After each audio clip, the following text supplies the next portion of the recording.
What's up, everybody? This your girl, Lady E, checking in with Enters the Lab. So we are going to get down on this Thursday night, right before this Thursday primetime game with the Eagles versus the Giants. But Texas lost, woo woo. And the Bengals actually kind of made them a trade too, as well. And then is Baker a magician? Like, what's really going on with Tampa Bay? Let's really dive in and let's go ahead and get into it, baby, because this is Enters the Lab.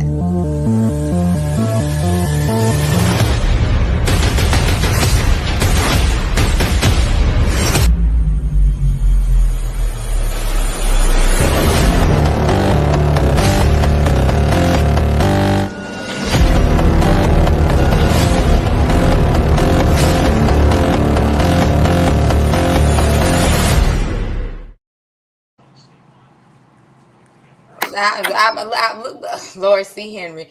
Welcome, y'all. How is y'all on this good Thursday? Almost Friday. Boom. Goodness. We here, man. Yeah, see Henry, you already here. You know what I'm saying? We here.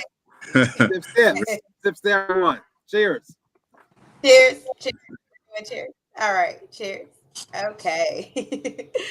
All right, so how you doing this Thursday? I see you with your 49ers and Florida. So how are you doing on this? No, it was honestly, I couldn't have wrote a better script for a weekend. And not only that, and then the entire division law. It was just, it was a good football weekend. But yeah, no, I'm doing good. I'm excited about tonight's game. Hoping for another good one. And yeah, I'm feeling good. All right, Jamie. You took down them Bills, baby. Yes, I did. And you already know Georgia did his stuff this against Kentucky, but I know you happy about them Bills. What? How are you feeling right now? I mean, you gotta feel good, man. I was feeling all summer long, like I was hearing all summer long from the Bills fans that like they was about to go 6-0 in the division and they was gonna sweep us. And I told them, like, we're gonna split with you. I mean, like that's just what it's gonna be because that's what we've been doing. And so, I mean, my boys came out there, and I mean, like they really played a really good football game, man. So I was really happy about that. All right, look, we gotta meet them. As y'all see, I got my Falcons. We gotta meet them on Monday night. So we got AJ Terrell back. So we hoping. Okay. See, Hen, I'm not even gonna talk about past weekend because I already know you like, nah, I'm good. We talking about this background that's over here with this KC matchup once again in Arrowhead. What are you thinking them boys about to do, man? Oh man, it's gonna be a hard fought game. I think we're gonna come out of there with a victory, man. I'm happy, man. We're going back there again. We're trying to, get us a full slab. Some of that brisket, all the smoked meats. We taking all the smoked meats to go. All the smoked meats to go. You know what I'm saying? Lions, we like the meat, baby. I like the meat. All right. I'm getting paused. Yeah, that's wild. Adding a couple sides too, just to make it not so crazy. There you go. Yeah, don't forget the corn. Don't forget the cornbread. All right. Yeah, we need that sides. We need that too. Yeah, you got all that. Extra salt, all that. All right. I would need the extra sauce. But I'm dead. Now I'm hungry. All right, let's jump into this college football. And we're going to start off with Snook's team as they took down Texas. Now, everybody has a question, and I even made a question for the class for Twitter on my TL. Mm-hmm. Are we going to actually finally have this conversation about Arch? Are we still going to remain oblivious to the obvious? He's not seeing the field pretty well. He's missing open receivers, open throwing receivers. I did see they try to make him use his legs a little bit where they did get a little bit of traction that way. But at the same token, when it's all said and done, Texas did not come out of the swamp Gator food. All right. They were Gator food that day. Snooks, tell me your observation of how your team did, but what did you see that Texas was making the mistakes playing against you guys? Well, I mean, I think a little bit, obviously, you have to go back to where you're talking with Arch. He sort of has not played well now against a good competition. He was, again, not great against Florida. I think he was like 16 of 30 or 16 of 29. I know it was somewhere around there. But yeah, just and I just think the Gators, listen, their problem hasn't been their defense the whole season. Lagway hasn't played well, and like sort of we were talking about before we came on, is they didn't really have a lot of explosive players or some that type of spacing or anything like that on offense until now. This game, here comes Dallas Wilson and Brown the third, and all of a sudden, we have some speed on offense. We're getting some spacing, and I just think Texas just, if you want to say maybe they are a tad overrated, if you want to throw it out there, I think it's kind of fair to say at this point in time. And I just think combination of all of that in a mixing bowl, and the Gators look different that game offensively than they had the last few weeks because we just didn't have those kind of players on the field. I think Texas got caught off guard, and the Gators won at home. Exactly. And then, yes, Arch was 16 for 29 for 263 yards, 2 TDs, 2 interceptions, and 6 sacks. Six. J. Mick. Now, we don't like our brother man down there in the swamp, but but go ahead and give me your observation about their performance specifically against Texas when they have been struggling since the beginning of the season and been kind of inconsistent. So I wasn't really surprised because I already knew that Florida got one of the best defenses in the country. So I think before the game, I think they were only giving up 15, 16 points a game. So going into the game, I already knew it was going to be tough on Texas. And then I think a lot of Texas fans that are new to the SEC don't understand that. I mean, we all know we're all Georgia fans, so we don't play Florida in the swamp recently a lot, hardly ever. But I just know going to the swamp, no matter if it's a 3:30 kick, a 12 kick, or a 7:30 kick, that's just that's a hard place to play. I mean, it is. I mean, it's humid down there. The fans are crazy. No matter how many wins Florida have 8 wins, 1 win, 2 win. The fans are going to be at the game. They're going to be crazy. And so that was going to be a very hostile environment. And that's kind of what Arch, that's what he saw. And what I saw from him, he was just inconsistent. He's got an issue, consistently being accurate. And until he fixes that in the conference that he's in, he's not going to have a lot of success. Not against Florida, not against Alabama, Georgia, Missouri, Texas A&M. Any of these schools, because most of these schools have good defenses.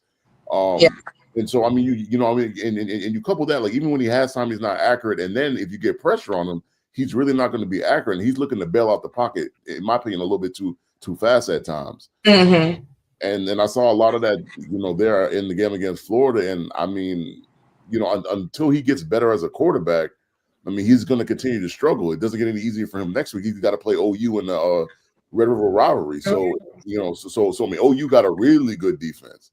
So it's, the difference between Florida and, OU was pretty, to me, they're comparable. To me, I think OU has better edge rushers, but I think that what better corners and and backers or whatnot. So I don't see it getting. I don't think they're gonna have a lot of success in the game on Saturday either. That's just my personal opinion. Okay. See him. Did you get the chance to watch the game? If you did, what did you see that you probably can look at, especially since you're not a SEC fan, but you're coming from the Big Ten perspective? I didn't see much of the game. I was traveling. Unfortunately, I will say this though. It's clear that Texas was clearly overrated. Unfortunately, a lot of expectation was, put on, Manning. But again, it was because of his name, not because of his, what he had accomplished in high school. And now we're kind of seeing people talked about Quinn Ewers, but hey, this guy was able to keep him on the bench for 2 years. You know what I mean? So with that being said, whether the expectation was, warranted or not, it's there. And the team, not just him, the team isn't living up to it. I do agree. They did not look like the Texas that won that literally now I ain't gonna say co-SEC champs. We don't do co-SEC champs. We're not even gonna give them that. But it was the same Texas team that gave it to Georgia last year in the SEC championship. Again, they didn't look too together. I know they lost a lot of pieces on their defensive side as well. Lost their best, some of their best pieces on offense as well. So I'm not going to say that they're retooling, but those are kind of some big shoes to fill right then for them right now. So we're going to see. We're going to talk about that Texas and OU game here a little bit later. But let's go talk about the highlight game as well, which is going to be Florida State versus Miami.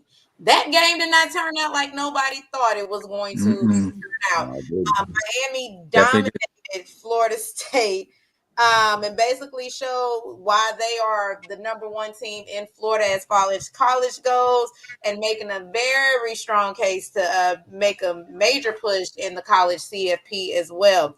So now I know that Florida played Miami earlier this season. Was this the same Miami team that you seen when you guys played, or have you seen some developmental changes with that Miami team?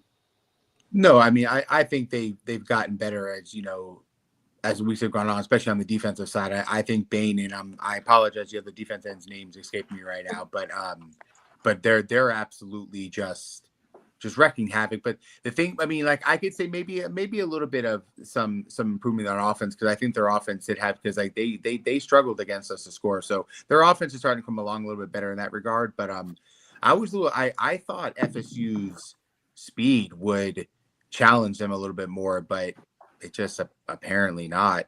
Just Miami just looked like they were just a better team. Like I'm like all just So, but no, if I would say, to answer your question on the offensive side, I think we have seen a little bit, and I think their defensive line is just it's tough. It's one of the best ones right now.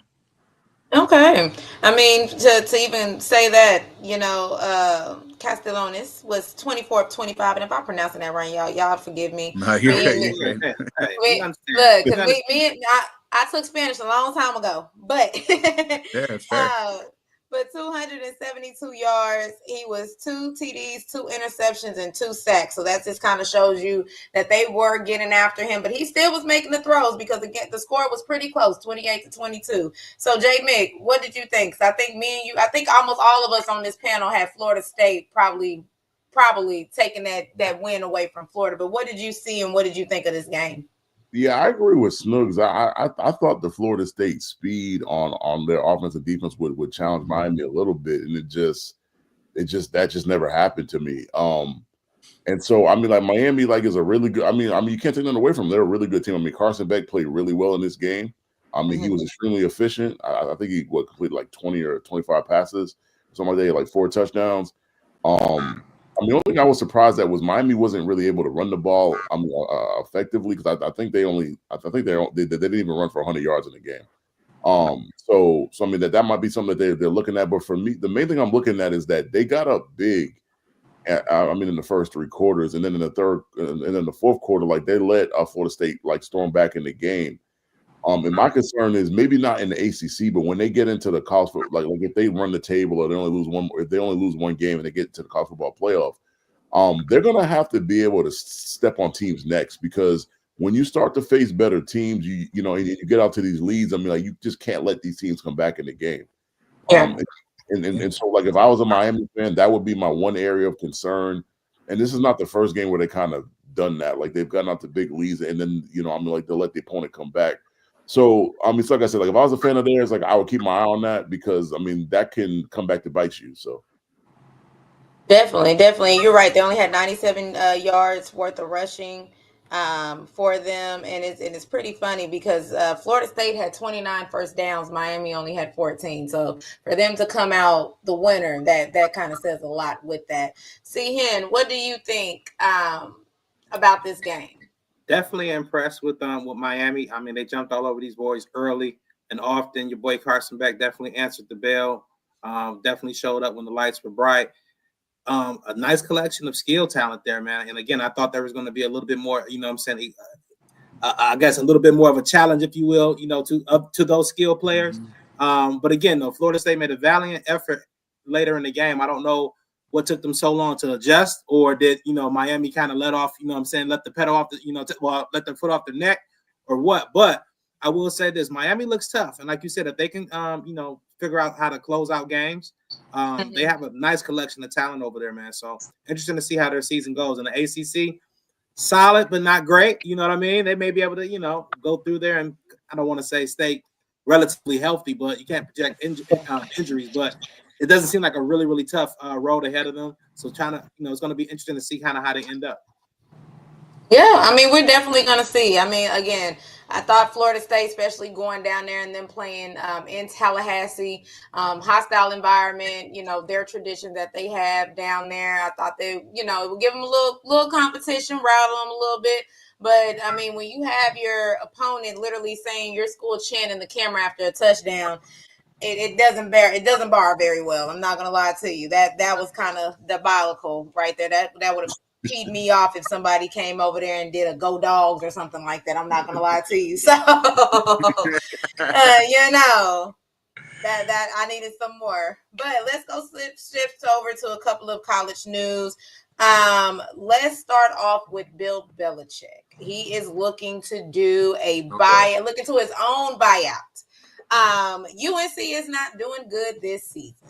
They don't even look good. He's complaining that he doesn't even have the people. Recruiting is not doing well, even though they went into the portal, had a couple of people.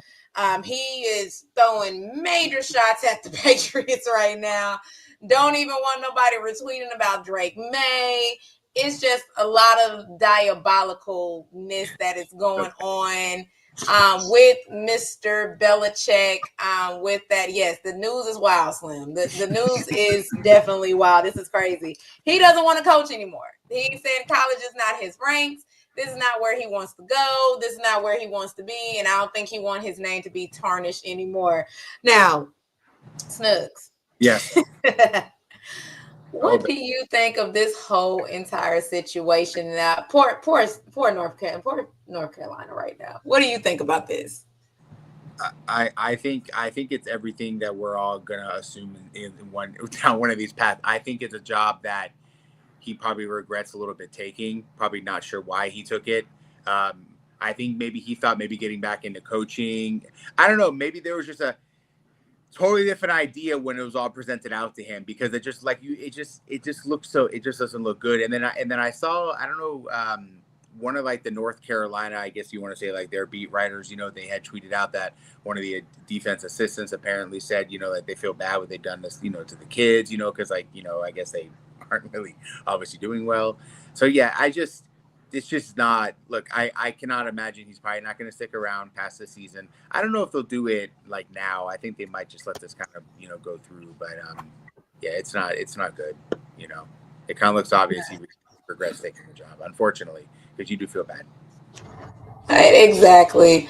I'm gonna save you last for J-Mint, because I want to really get your perspective, since that was your coach for a pretty long while. But see here, what do you think that this situation with UNC is? Are we done seeing Mr. Bill coaching, or this was just the wrong field for him to be coaching? I think that first of all, we got University of North Carolina, are their own villain. First of all, you chased after him with thirst. He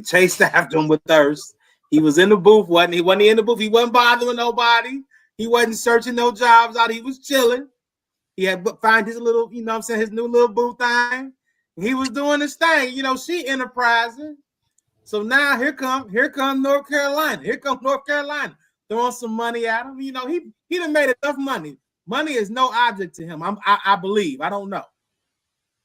Now this opportunity to coach. He brings all his boys back, gets the band back together. Lombardi and all them get back together. But it's different though. We just ain't scouting and then going to draft. No, you got to go out and talk to these young men and get these get these families to buy into whatever you're selling. And you got to have the money behind you as well. So it's a whole different ball game in terms of getting this talent. And this guy is up there in age. I don't think he has the energy to kind of really, really run around 100 young men on a football field. The NFL, if you're grown, and if you broke rules, the NFL could deal with it. You know what I'm saying? If you broke this rule, you were suspended. You had to do X, Y, and Z. Now you have to handle that kind of internally as an administrator and a football coach. And the only thing he want to chase is that young gal, I believe. So I believe this might be a money grab for him at this point. You know what I'm saying? Listen, give me the buyout. Give all my boys the buyout. And everybody rides off into the sunset happy. He can go right back to the booth, and he got his young thing. She got her some little, startup money to do whatever she wants to do in life. And everyone's happy. But UNC, it's your fault. You were too thirsty. There's too many other young coaches out here. There's There's too many other young talent out here to go after. You know what I'm saying? A Fran Brown at Syracuse. You know what I'm saying? A young man at Virginia. Come on now. And you wanted to go to Bill Belichick? It probably would have been cheaper too. Probably would have been cheaper. So, hey, UNC, you got what you pay for. I was gonna say Jimbo said he wants to come back and coach. Jamie. Jamie, this used to be your old coach. And we all know how Belichick loves to be the GM and loves to run things. When you heard the news that he was going to coach and be a college coach at that, what was your thought process? And did you kind of see this forthcoming, especially with the kind of guy that Bill is? I mean, when it comes to him taking a college job, I really didn't expect it, to be honest with you. I never thought it was his kind of cup of tea, honestly. And college football, as we all know, like the environment of college football is changing year to year with like the NIL and the money that's being pumped into it. And so he's just used to dealing with adults that got family and kids and all, like all the good stuff. I was surprised that like when he took the job and hearing these, I mean, I don't want to call it truths, but these like allegations because they haven't been proven to this point. I'm surprised, but I'm not really surprised, if that makes sense. Because it's like he's a guy that he needs control. He wants to control everything. And just to kind of veer off to the Patriots, that's why the situation with Tom Brady went bad and Tom Brady went to Tampa Bay. Tom Brady wanted to get paid a certain amount of money. Bill didn't feel like he was worth that money. He didn't pay him and he left. And so it kind of goes to this is where he wants to control the whole situation. But if you know anything about college sports and teams, you are beholden to the boosters. Like you have to make them happy on a not even just a yearly basis, but month over month. And so it's not a situation where you're gonna hold all the power because the boosters at the end of the day, if they can raise the money to get you fired, that's what they're gonna do. No matter if you're talking about North Carolina, you're talking about Alabama, you're talking about Penn State, whatever school you're talking about, that's what they could do. And so, I mean, some of the stories coming out where, like, I heard I don't know if it's a true story or not, but I heard a story about a player that was hurt, and then they took away the kid's key card so he couldn't come to the facility or whatever, and he got to kind of rehab on his own. I don't know if that's true or not. I mean, I have my doubts about it, but like, if you're doing stuff like that, man, like, you're not dealing with 25, 26-year-old men. You're dealing with 18, 19, 20-year-old kids, and like their mental. I mean, like if for the people that's watching, like if you've ever played a sport and you get injured and you're out for the season, like mentally, like that's a tough thing because you're not with the team every day. Like you're not present with with your friends or your teammates. So it's mentally it's a hard thing to deal with. And so if this story is true that you pretty much kicked the kid, you pretty much kicked him off the team because he can't access the facility, nothing like that. I mean, like that's just that's just not a good look. I mean, hearing stories about parents and not loving what they're doing with their kids in terms of like coaching them and all that. So I mean, I don't know. It's a tough situation. It doesn't seem like he's cut out for this like college thing. I think, in my opinion, he should always stay in the NFL. Like I think he should have took a year off and then maybe some jobs would have opened up and some people would have called him. But I mean, he was thirsty to get back into it. So I mean, this you get what you get. So I don't really feel bad for him because you chose this opportunity. They're paying you. I mean, so you gotta. I mean, if he doesn't get fired right away, he gotta find a way. I'm not saying they're gonna win a whole bunch of games. I never had him doing that, but like he gotta figure out a way to kind of right the culture at North Carolina because it's like it looks like it's gone really really bad. So that's a shame. And I will say this: I hope this situation resolves itself very quickly because it is my understanding that going into this next year, he does have like a top 20 recruiting class, and one kid from here was very very highly touted is signed or committed, I should say, to North Carolina. So I'm hoping that this is resolved quickly, so those kids are if he decides to leave, that they're don't have to if they haven't signed. I forgot. I don't know what the signing date is anymore. They switch their things around so much. But if these guys haven't signed, but they're have a chance to go out here and kind of be re-recruited. And if they have signed, those guys may be able to be released. From their letters of intent because this is crazy. You know what I mean? Yeah. We Grayson actually QB is actually signed to go to UNC. as a quarterback. So, and he just tore his ACL. So, Travis, hopefully you are making a very good recovery moving forward. But yeah, he's going to UNC. So, hopefully this does resolve itself. So these kids can know if they're going to go play for Bill or who they're finna go play for, to give them enough time to figure out if they want to go, to another school. So we'll see about that. But speaking of, somebody mentioned Penn State. Is James Franklin out the door? Because what did y'all really see? And I had to blink twice when I actually saw this. And I saw the score that UCLA, winless UCLA, who just fired their coach. Nico hasn't been showing what he's doing. Everybody think UCLA is basically a pushover, legitimately jumped out at home and beat Penn State 42-37. I'm not gonna lie, that's probably the worst loss I ever seen James Franklin take. I agree. The worst. Yeah. The worst loss. Besides losing to Michigan and Ohio State constantly, that's the worst loss I ever seen him take. Literally. And that's a shame. Snugs, what was your thought process? And is Penn State now at this point fed up? Do you think this will be James Franklin last year as their coach?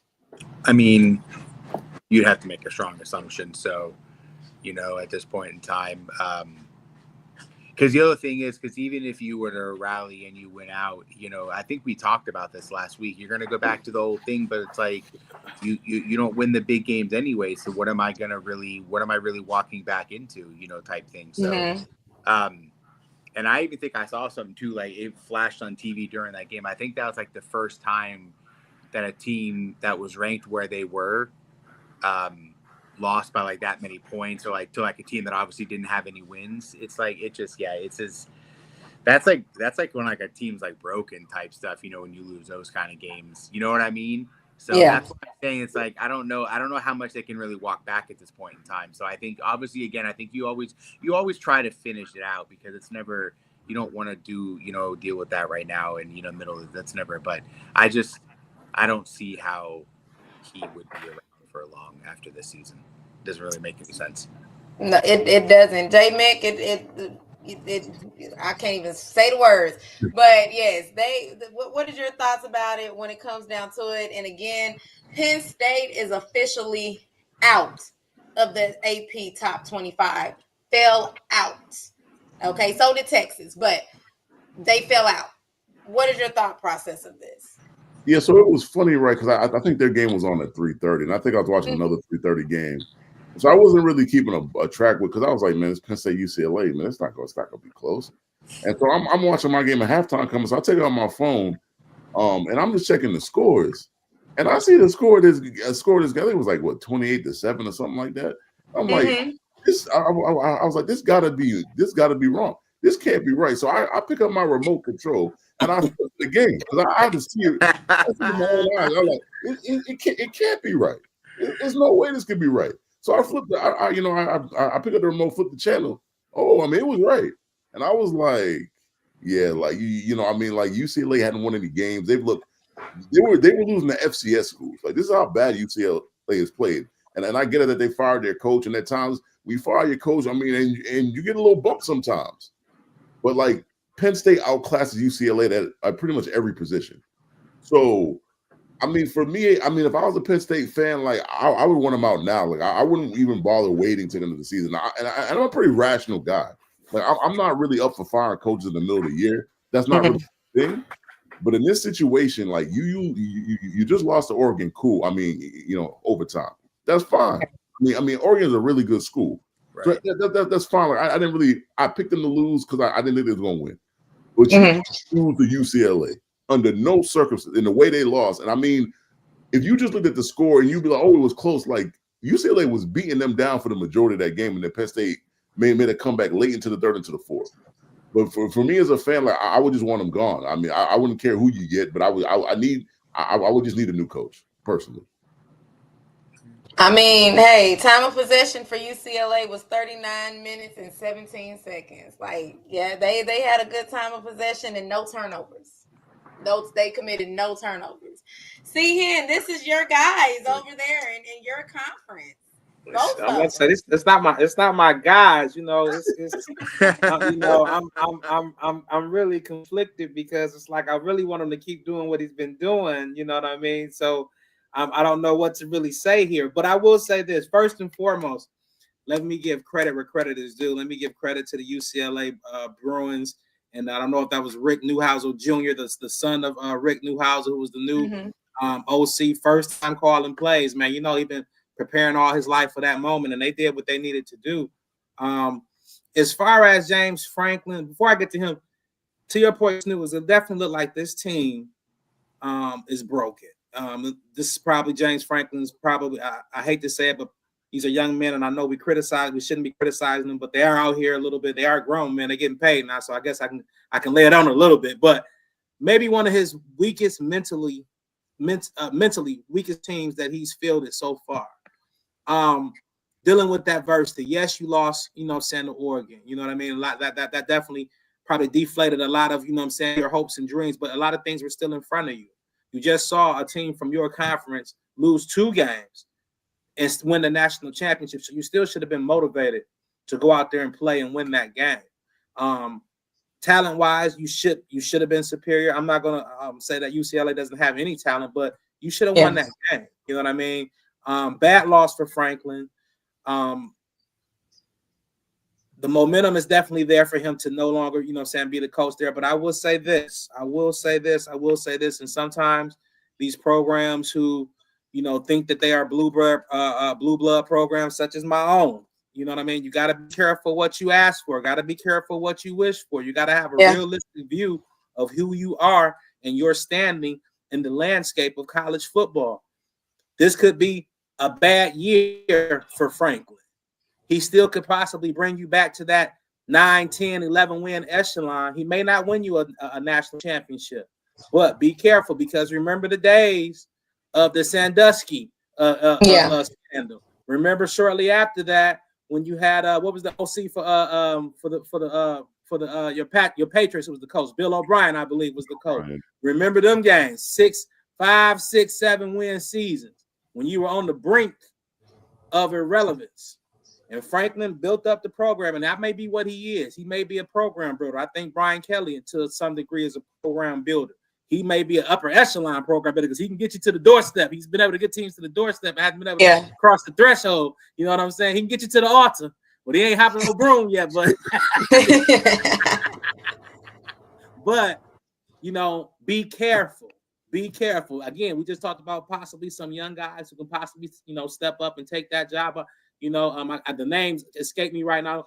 The Syracuse coach and the VA coaches that are kind of in that area. Maybe those would interest them, but just be careful about, you know what I'm saying, you know, what you ask for going forward. You may want to be moving forward and think that you're on that, you know, road to, you know, be that upper echelon program, but you may not be there. Brady Hoke, Rich Rod. It didn't work out for us. It took us, you know, we found, you know what I'm saying, D'Antonio. I'm sorry, not D'Antonio. Excuse me. Don't kill me. State, Spartans or Wolverines, don't kill me. Before we found Harbaugh, I'm sorry. So everybody's not Ohio State. Everybody came rolling to Urban and then Ryan Day. So just be careful. No, that's you are speaking the truth. You are definitely speaking the truth when it comes down to that. I know that again, to even J Mick's point, boosters kind of run a lot of things. I don't think the boosters are very happy right now. I don't think the boosters are understanding what's going on right now. So I think they're probably speaking to that AD and wanting some answers and figuring out what's going to be the next step for them. So we're going to be keeping an eye out on Penn State the rest of the season and see how it is. But legitimately, they're not in the top 25. Go ahead. One last point. UCLA, if they done got Franklin up out of there, they may get another one up out of there if they beat Michigan State. That may be Mr. Smith's last day too. So they may be getting an early crowning as coach killer. So watch out. That's a good point. Hey, watch out for UCLA over there. They one of those ones. All right, let's move into our games that we have. I know we as a team we are picking Indiana and Oregon as our game of the week, but we are going to talk about quickly Texas versus OU. It's a Red River rivalry. Texas is a 1.5 point favorite in this game. 1.5 point favorite. Mateer is attempting to come back and play, and is saying that he will play this Saturday at 3:30 in the Cotton Bowl in Dallas to go ahead and try to get OU this W against Texas. He said he's not missing it for his life. Snugs, what do you got for this game? What do you think? Now Texas, like, you have to win this game, no? I mean, it will be bad, you know. Yeah. That's all. Because I don't believe in them anyways, you know. So it's like, you know, man, like if you lose this game at that point in time, it's like, I don't know, buddy. You might want to start looking at some OC jobs, maybe. You know. Ooh, Stark maybe on the hot. It won't go that far. I'm just joking. But yeah, but I'm just saying, it's like they get, you know, they gotta win this game. I would hope they have some kind of pride and heart to come back and bounce back. Look, J Mick, what do you think? We're gonna see. I mean, I didn't like Texas last week against Florida. I for damn sure don't like them this week. I know we did kind of have a back and forth. It's true. Yeah, I don't know, man. Like, you know, I mean, like you go from playing the Florida defense, which is one of the best defenses in the country, giving up less than 20 points a game. Now you go to OU defense that is just as good. I mean, in my opinion, they have better, edge rushers. They have an edge rusher that I want to draft coming into the draft next year. And you know, the defense, you know, like is look really good. And like if Mateer plays, Mateer is a lot to handle. Like, and like if you know, like as long as he's healthy enough to handle the ball and throw the ball, I think they're in trouble. Like, and like if Arch doesn't make any improvements from last week, it could be a long day in Dallas. That's what I'll tell you. But I'm going with OU personally. So, all right, go ahead. So that's my question. Like, so you know, Mateer, like, to what degree is he playing? Is he just, you know, in there in certain packages, or is he full go? Because if he's full go, and like, you know, Jay Mick said, looking at the, you know, the small sample size of OU versus Texas, I don't want to say that they don't belong in the same class, but this is looking like they may not belong in the same class. And yeah, OU if Mateer is playing, and probably OU if he isn't playing. I don't know. Texas look kind of bad. I don't know. My money's saying OU though. OU. Texas is looking bad. Like I said, they have him down as officially questionable for him to play. You know how questionable runs in college football. So we might see him probably, like you said, in certain packages, but he is definitely pushing to play. You know, right now he's doing it. He's trying. So I'm not going to say that OU can't do it. Their backup QB looked good so far up until now. Defense is still their defense. So if I'll be honest with you, if Texas let the O-line let Arch get sacked 6 times by Florida, I don't want to see, because didn't OU make almost like a record sack day against Auburn when they played Arnold when they play him? So I'm just trying to figure it out. And again, the spread is only 1.5 point favorite for Texas right now. I don't even know why Vegas is even doing that. They are kind of rude doing that. I'm not even gonna lie to you. You know why? I know why they doing it, but y'all don't take the cheese though. Don't take the cheese. Don't take the cheese. For real, don't take that cheese. Exactly. You know why. Don't take it, but Vegas know they wrong for that. That's all I'm gonna say. Vegas know they wrong for that. To even have that, that's kind of crazy. I put down Florida versus Texas A&M because, again, Florida coming off that big win of literally they're the reason why Texas is not even in the top 25 anymore moving forward. Texas A&M is actually a 7.5 point favorite in this game, but again, Texas A&M looks good. I'm going to give them that. They definitely looks good, but I don't think that they're ready for this Florida defense when it comes down to it. They are traveling to College Station, though, so we'll see. I don't know, Snugs, how y'all feel on the road? How y'all do on the road? Especially playing this SEC opponent. What are you thinking? No, I mean, listen, I'm gonna unfortunately have to obviously I want us to win, and I'm rooting for us to win, but I would understand like betting, smart and stuff like that. I would have to go, but I do think we're gonna present more of a challenge because again, I'm going back to the last game, not just because it was against Texas and stuff like that, but just because the offense was able to do just different things because of who we had out there, and between the speed and things like that, so. But, I mean, like I said, the defense has been good all year. I still think we'll be able to get after them to a degree. But ultimately, it's going to be a tough road game. I think I'm going to say we're going to win, but I know, behind closed doors, I'm going to tell somebody to take this. Understandable. You like 3-0 when Jake, you say that, though. You like 3. Let me write that down. You said what now? Okay. Let me write that down. But no, 7.5. Okay, yeah, that sounds like. We need money. That's our slogan over here. 7.5 is a good amount of points. I mean, no, that's a good amount of points too. Yeah, it is. Yeah, it is. So, but no, J. Mick, that's Georgia fans. We never got to experience a 12th man. Not this year. Look like we might have to experience them here pretty soon. But what is your thoughts about this game with Florida versus Texas A&M? I think this game depends on the Florida offense, in my opinion, because it's like the Florida defense is going to show up. I mean, they've shown you in every game. Like they've shown up. I mean, even the games that they lost, like even though like the LSU game and a couple other games, they've shown up for the most part, and then they performed pretty well. My question is like, is their offense going to be able to move the ball on the Texas A&M defense? And then also like the Texas A&M offense, like like Marcellus Reed, he's played. I wasn't never high on the kid, but he's played really well this year. Pretty well. So I think the mission for Florida is like you're gonna have to slow him down. I mean, because he could throw from the pocket, but you got to be careful because he is pretty mobile as well. So that's something that their defense got to keep their eye out on. Going down to Texas A&M and playing the night game is tough. I mean, really loud, so it's just something that you're gonna have to be prepared for.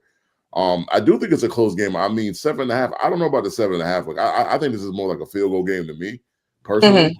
But I do think Texas A&M is going to win. But I think Florida is going to have like a strong showing in this game, though.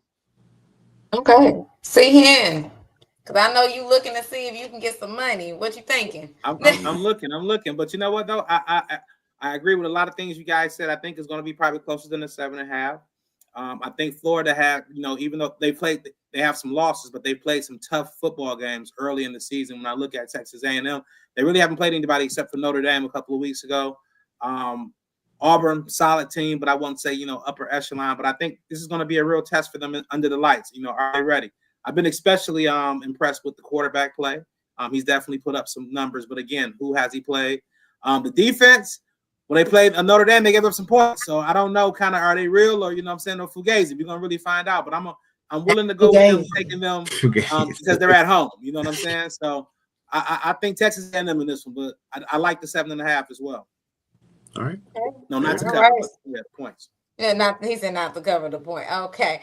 Our game of the week is Indiana versus Oregon. Now, Indiana hasn't really played anybody. I'm going to be honest with you. They haven't really played anybody, so they're coming in a little bit on a strong side. They get to play up there in Oregon.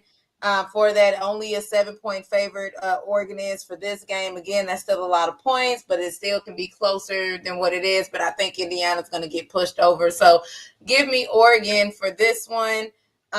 Really, I don't see Indiana doing anything in this game. Snugs, what do you think? Listen, I think some schools are known as certain sports, and Indiana Hoosiers are a basketball school. All right.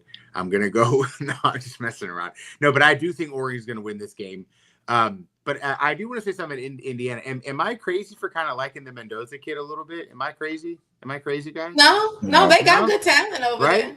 I kind of like the Indiana quarterback, but no, but I think like to your point, they really haven't played a lot. This is I can't even remember a time at a stage that Indiana football was like this, like 5-0 going into a game in Oregon again. You know what I'm saying? Like this just doesn't feel like a place they've been to, like a situation they've been to often on this side of the sport. Like, obviously, I'm not talking basketball, things like that. So yeah, I like Oregon in this game, but I do like a couple players in Indiana. I do think they have some. We actually drafted one of their guys this last draft in CJ West, so they do seem to be having some players coming up. But yeah, I think Oregon takes this game.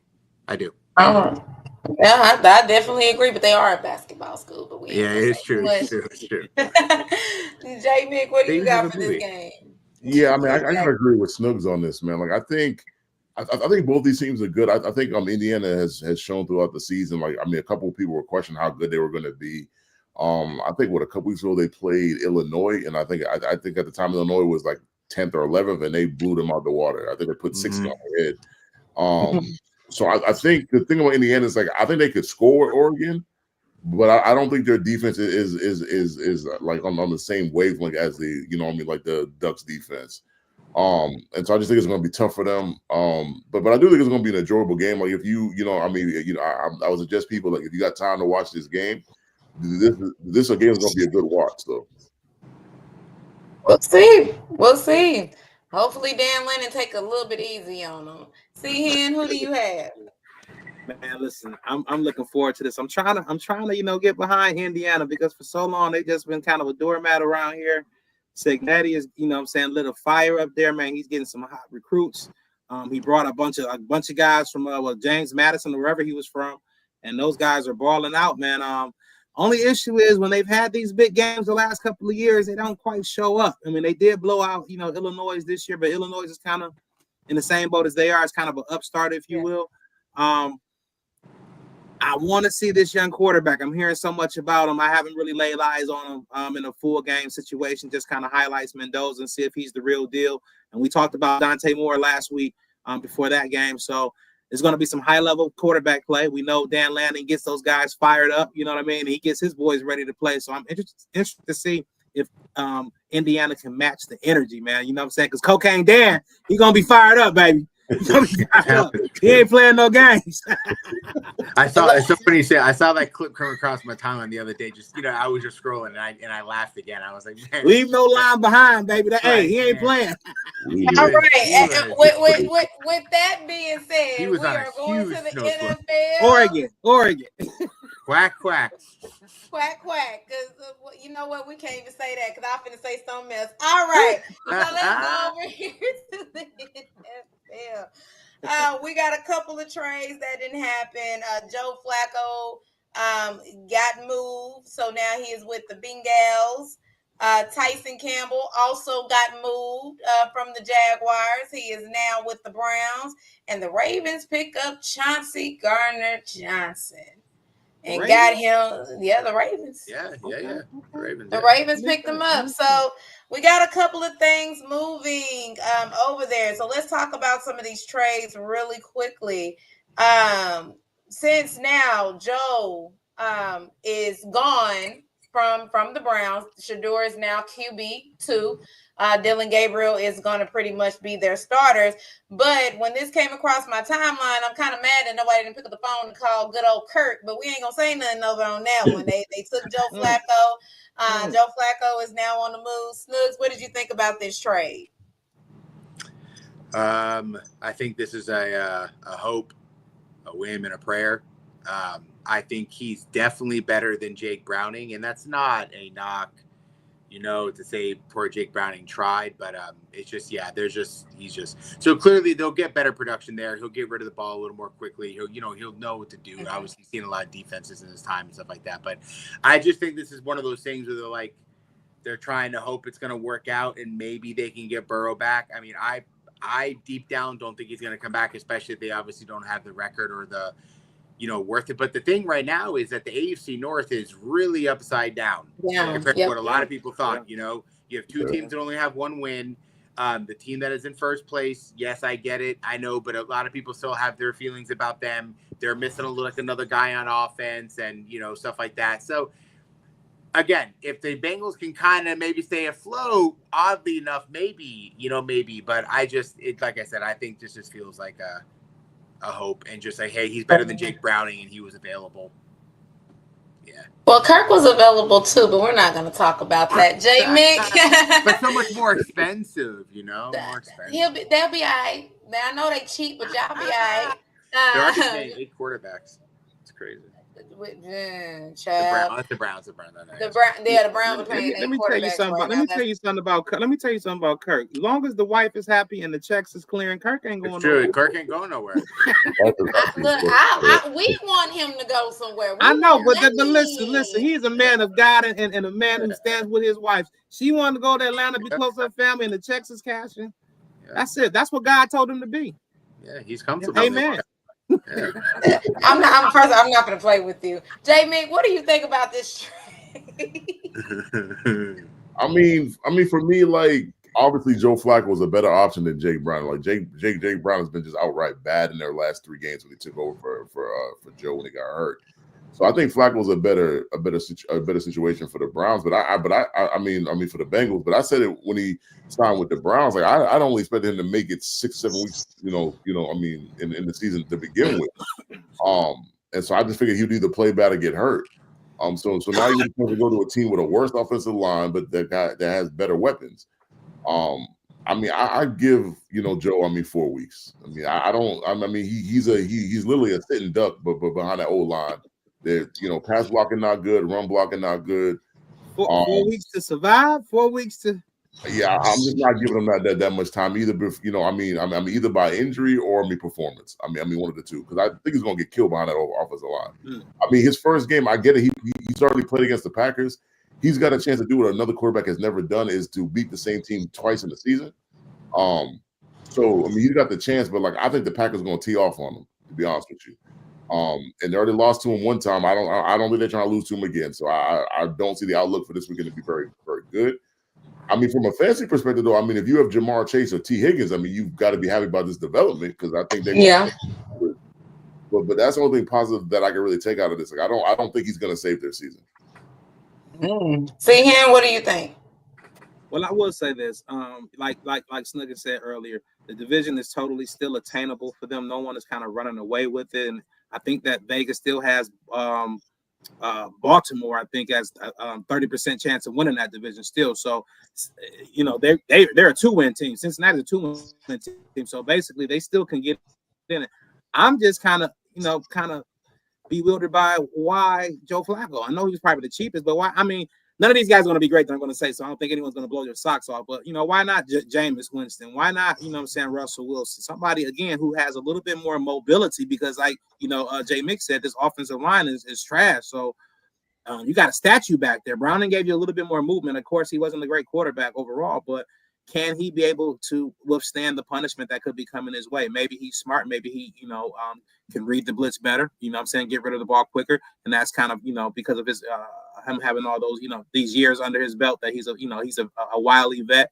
Maybe that improves the offense. But I would have liked them to take a shot at another probably player who has a little bit more, athleticism and mobility in the pocket.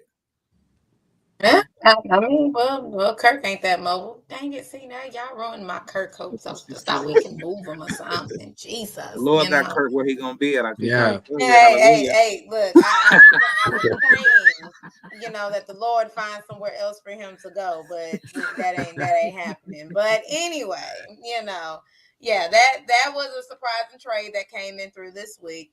But let's kind of move over and let's talk about these coaches on these hot seats as far as week 5. Gone wing.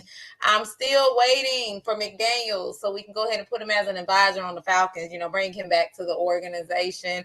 But with these couple of, because I'm going to say this. You don't lose to the Panthers. That's all I'm gonna say. Snooks. Yeah. Who is your coaches on the hot seat going now that we are past week 5? Mm-hmm. What who are you thinking? Who are you taking? Who do you want to see that it's their time? It's time for them to go. All right, all right.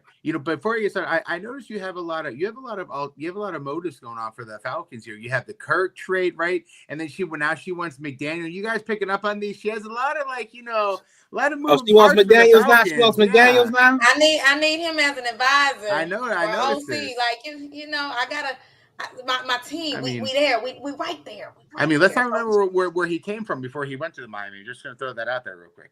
Well, hold on. Let me go ahead and take it. But still remember where he started. That's fair. That's fair. That's fair. That's fair. No, but I would say, listen, obviously, I think McDaniel, I don't want to say this is an obvious choice, but I think it kind of, at this point in time, now you're starting to get a little bit of reports from some of their better beat writers that, it's a little awkward around the building. So when those things start to leak out and starting, All right. So listen, I think we need to have a surprise, like a fun one, and I get it. And I know they're 1-4. And so I don't want to make it too obvious, but I'm going to say Harbaugh. I'm going to say him. And I'm not saying that they're going to let it known that he's on the hot seat. But I think they might be willing to have a discussion if their season continues this way when the season's over. I don't know. Because I said, I want to kind of pick a not so obvious one, because I don't want to say Aaron Glenn yet. I don't think it's fair to Aaron Glenn yet. I think they tried one more time with Justin Fields, and I think we've kind of seen what it is. And then you look at teams like the Titans, I don't know. There's some teams that it's okay, maybe the Titans will, but I feel like if Titans do it, how is that not shocking, But I just think maybe this Harbaugh one, maybe we're kind of getting to that point where it's been a long time. Maybe they really do need another voice. So I'm curious to see how their season goes, but I'm going to say him just to kind of spice it up a little bit. But I do think McDaniel is probably, if you made me had to pick one guy, I probably would pick him. Okay. J. Mick, do you agree with the Harbaugh one, or do you have? Well, we all know McDaniels is probably there, but do you agree with the Harbaugh one, or do you see another one that we might not be picking up on so quickly? I mean, I think Harbaugh might have a pass because his team is right now is really injured. They've been reeling from injuries, and that wasn't the coach I was actually going with. I was actually going with the coach in Arizona. John. I think his name is John. Is it John Gannon? Yeah, no, it is. Yeah, I think it is. It's definitely not Rich Gannon. We know that. Yeah. For me, he's been there for a good amount of time. And I think he's going on his third year. And just the results is just not there. And they're, I get they're only 2-3 right now, but just the way they've been losing, I think there's a stat out there or something like every game they've lost, they've been up in the fourth quarter and they found a way to lose them games. And so it's just not they're not trending in the direction that you want to be in. And he's been there three years. And so at some point, you would expect him to come through with at least almost get into the playoffs, and they haven't been to the playoffs for a while. And I'm not sure that the way it's going this year, it doesn't look like they're going to get there. So I just think if they don't win enough games, I don't think he survives it personally. Okay. See, who do you think? Do you agree with Harbaugh, coach in Arizona? I can hear. I don't agree with the Harbaugh, but I can hear it out. I think someone been there so long, a coach who's been there so long, the message can kind of get a little bit hollow there. People can get a little stale. I can't write them off though yet. So I think it'll have to be like a total collapse. If they go 5-12, then I'm saying I think it's definitely on the table. You know what I mean? But I think if they win 8-9 games again, because they have been so injured, and there's not a big problem with the culture, I think he'll be okay. I want to go off the beaten path a little bit. I think Brian Daboll right now, 1-4. They went to Dart very early in his regime. No one probably saw the Dallas Cowboys having the little bit of success that they've had so far after the Michael Parsons trade. I think if he finishes last in that division and they only accumulate maybe 4 or 5 wins, he can basically be showcasing all these players for the next coach of those guys. Hey, you can have Malik. Hey, you can have Jackson Dart. Hey, you can have Scatterbo. You know what I mean? So I think he probably has to win 7 or 8 games, competitive 7 or 8 games, or he's probably going to be out of there. Well, they play tonight. Jalen Carter is out for the Eagles. They play tonight.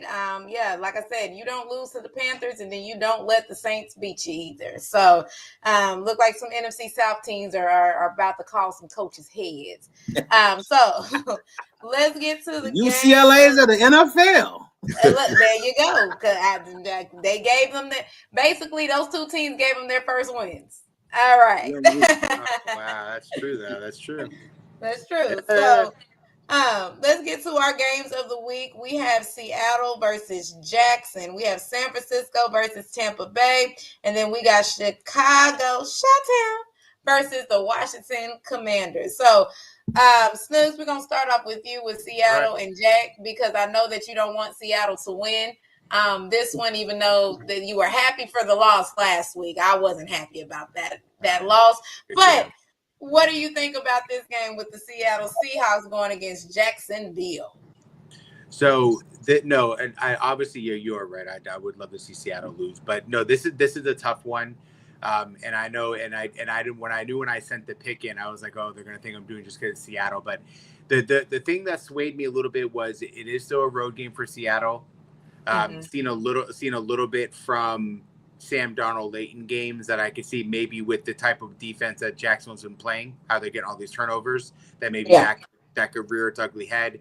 I just think Jacksonville's kind of in a good spot right now. Like, this to me is one of those games where I do think Seattle might be a little bit better, especially maybe I'm not really close, but I just think they're kind of playing Jacksonville not at a good time. Like, Jacksonville's coming off a really big win. They're at home. They kind of have some momentum right now. They're a little bit of the surprise, like, other than maybe the Colts are kind of like the surprise talk of the AFC team right now, besides the guys that we kind of were expecting, with some other teams. So I just think it's a good time for Jacksonville, and I just think they're gonna, I don't know, might be, but not gonna be a lot. It could be a really good game. I would imagine probably is, but I think Jacksonville's gonna find one more way to squeak this out and start putting some pressure on the AFC teams. 5-1, 5-1's pretty impressive after 6 games if they pull it off. Seattle is a 1.5 point favorite, just to let you know. Whatever. Seattle. J Mick, this is your AFC side. What do you think about this game? Yeah, I mean, typically I don't love teams that got to go from the West Coast to the East Coast. I mean, I believe it's a 1 o'clock kick too. I think it's early kick. Yeah. Situations like that don't benefit the team coming from the West to the East. But in this situation, I do like Seattle. And the reason why I like Seattle is because the Jags is coming off a huge win on Monday Night Football against the Chiefs. And I just think this is a classic letdown situation because the Jaguars haven't beaten the Chiefs in a few years. And so I just think like they're on the highest of highs. And I mean, Seattle's not a bad football team. I mean, like, they play really good defense. They have a good passing attack, and they're going to want to run the football. And you have all that stuff. And then Jacksonville, I think I said this last week, like, Jacksonville has caused at least 3 turnovers in every game. I'm not sure they caused 3 against the Chiefs. I think they caused 2, either 1 or 2. So I mean, at some point the turnovers are going to slow down.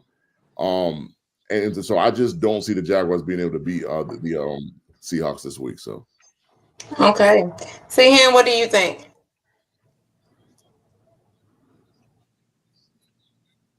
Man, this was the toughest one to pick to me. When you look at Jacksonville, they are coming off that big win. Seattle is traveling across country.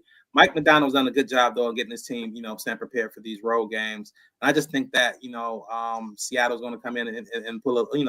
I guess they're the favorite. It seems like a slight upset to me, but I think they get the win over Jacksonville. Just when Trevor Lawrence, makes it seem like he's arrived. Kind of teases us with that little bit of talent. He's gonna let us down, man. That's just what he does, man. I hope I'm wrong. Hope you're wrong. All right. We're going to do a little fire squad really quick. Okay. Snooks, for San Francisco, Tampa Bay, and Chicago and Washington, who do you have? Well, obviously Niners, hello. And then for the other game, I'm actually going to Bears, mainly because I think they're coming off the bye, and Commanders gave up 117 on the ground. So I think Bears are going to be able to run. That's a good stat. J Mick, San Francisco versus Tampa Bay, Chi-Town versus Washington. I actually like the Bucs in this game. I think the Bucs are starting to get a little bit. I don't mean to pick against the 49ers every week. I mean, I have no personal beef with the 49ers. I know you don't, but I'm just personally, because I mean they've never done nothing bad to me. I mean, me and the Patriots. So I mean, there's nothing wrong, but I just think the Buccaneers got a lot of firepower, and like Baker playing out of his mind right now, man. Like he really, and he's not like last year. He had a lot of turnovers. He's only thrown one pick this year, so I'm gonna go with the Bucs in that situation, and then I'm going with the Commanders, and the reason why. I think the Bears have given up the second most rushing yards per game in the league. So it's kind of like what also Snook said, like both of these teams don't really stop the run that well. And I just believe that the Commanders have the better, run attack when it comes to the quarterback and the running back. I mean, Swift, I love Swift. I mean, he's a Georgia boy, but like he don't always see the holes the best. That's kind of what it is for me. Okay. See, you got San Francisco versus Tampa Bay and Chi-Town versus Washington. Who do you have? Oh, did Seahan freeze on us? I think. Oh, there you go. You're back. So you got San Francisco versus. So I'm sorry, I was in the Matrix. You're in the Matrix. No, you're good. Tampa Bay. Baker's playing. I think Baker's playing great football right now. I am a little bit worried though because I think Chris Godwin is not going to play in this game. Mike Evans is not going to play in this game. I think Bucky Irvin is not going to play in this game. So Tampa Bay is going to be a little bit down. But again, though, and as Snooks, I hate to say it, I don't even know how San Francisco's doing it, man. I think did they rule out Purdy for this game? So it's going to be another Matt game. Yeah, Purdy. Purdy. Yeah, as far as from that stuff, yeah. Matt, no Pearsall, right? Yeah, there won't be any Purdy. I would say Pearsall, 25% chance, but Jennings is going to play. Jennings is playing. And we are getting back our safety from last year, Mustafa. It's his first game back too. Yep. So we are getting two guys back. I'm going for a Jennings anytime touchdown. Put your money on it. So we are getting two guys back. So the band slowly gets back together. Slowly but surely. Okay. Yep. Then the other game, I'm gonna go with Washington, man. I think this is a great game. Battle of the the top quarterbacks from last year's draft. They had the Hail Mary game, Monday Night Football in Washington. I think Washington wins the game at home. All right. I got the 49ers representing the Bay, and then I'm gonna give it to Washington myself. Okay. All right, y'all. Game is on. Everything is going well. We got our picks in. We're ready for this week. We'll see y'all next week. And Enters Lab.